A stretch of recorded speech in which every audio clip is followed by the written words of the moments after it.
Gusto kong magbigay ng reaksyon tungkol sa malaking hamon, challenge o problema na kinakaharap ngayon ng ating Armed Forces of the Philippines sa pamumuno ni General Browner. Okay, tungkol po ito sa panic, takot na nararamdaman ng mamamayang Pilipino sa posibleng giyera with China. Dahilan na rin sa mga nagkalat na fake news na dahil sa mga fake news na ito, yun ang nagbibigay ng takot, pangamba sa mga kababayan natin sa posibleng giyera with China. Okay, pakinggan muna natin itong pahayag ni General Browner. Hindi naman po kailangan magpanik. No?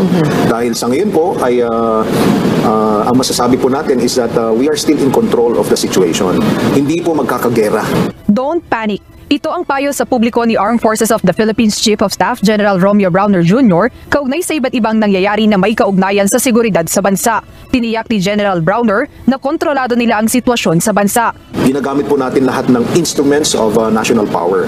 Hindi lamang po kasi military ang instrument of national power natin. We have economic, information, and diplomacy.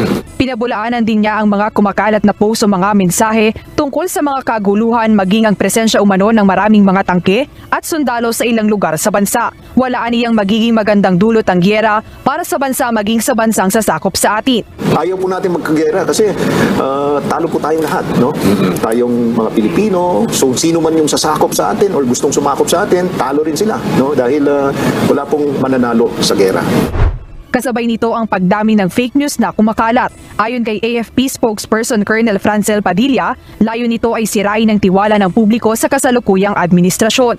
The Armed Forces of the Philippines has observed an alarming surge in disinformation campaigns aimed at eroding the public's trust in our institution and the government. Kaya payo nila na sumangguni sa mga lehitimong mapagkukunan ng impormasyon gaya na lang ng AFP. Handa naman sila na magbigay ng tamang impormasyon nang maiwasan ang panic na dala ng fake news sa mga tao.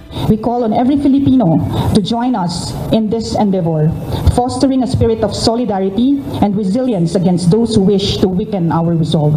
Payo nila sa publiko na maging matalino at alerto sa mga nababasa o nakikitang mga impormasyon. Okay, so yun po. Ang kaya panawagan ng AFP Chief of Staff, don't panic. Sabi niya, we are in control. Wow, what an assuring words. Problema, paano tanggapin ito ng mamamayang Pilipino? May maniniwala, meron ding hindi. Okay? Yung latest na video ni Senator Amy, nakakaano yun, nakakabigay talaga ng takot. Yung sabi niya na may nalaman daw niya na plano ng China na hindi na lulusob ang China sa Pilipinas using their army, navy, or what. Ano na lang, hypersonic missiles na lang ang gagamitin.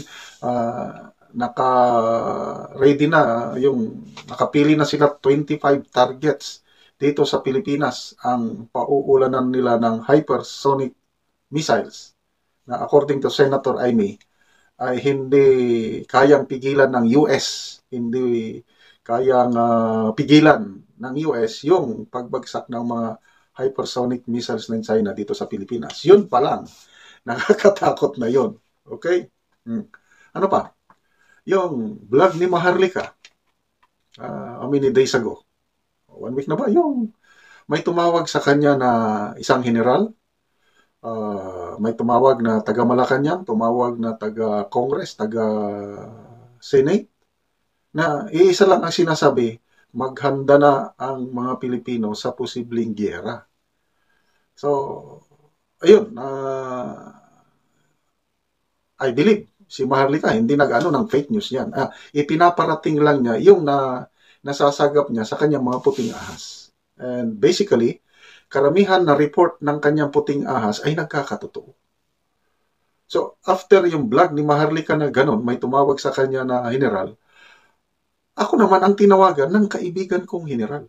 Retired na rin ito, hindi ko babanggitin ang pangalan. Sabi niya, Johnny, maghanda na tayo. Sabi niya, ay, parang magkakagera. Galit siya sa posibleng mangyari. Matanda na ako. May safety ko lang ang aking pamilya. Okay na. Laban pa rin tayo. Ako naman, sir, ako rin. Laban.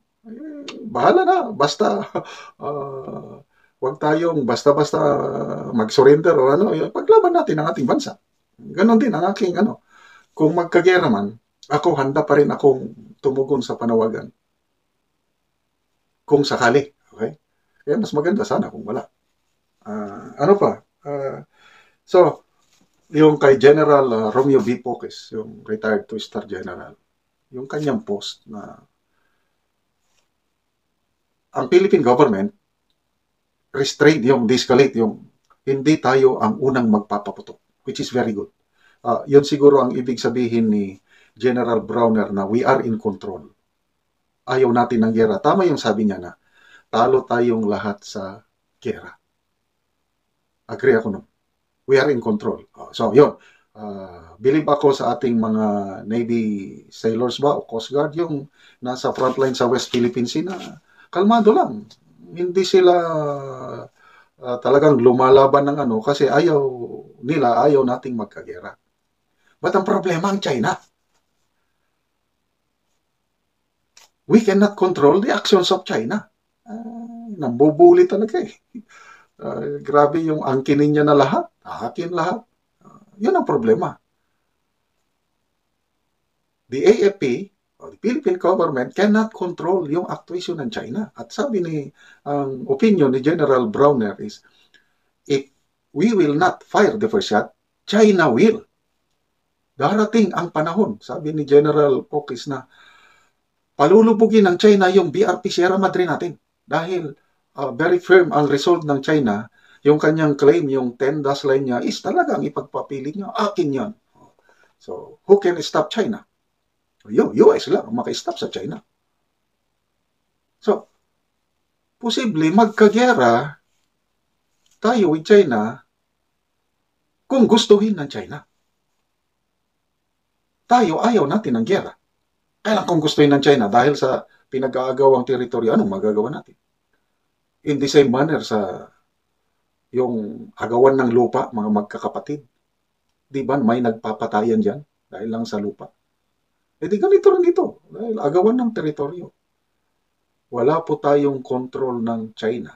At kung gustuhin mo ng China na girahin tayo, yun na, doon na tayo lalaban. Okay? Lalaban tayo up to the last blood of the Filipino soldiers. Kaya lang, may laban ba tayo sa China? Yun ang tanong. Kaya marami ang nagpapanik. Ako, bahala na. Total, matanda naman ako. Puti ng buhok. Ang buhay sa mundo ay temporaryo lang. Mayroong permanent na tirahan ng tao. Yun po ang langit. Sa langit, wala nang gera doon. And by the way, speaking of wars, ito na po yung palatandaan na malapit na ang pagbabalik ng Panginoon.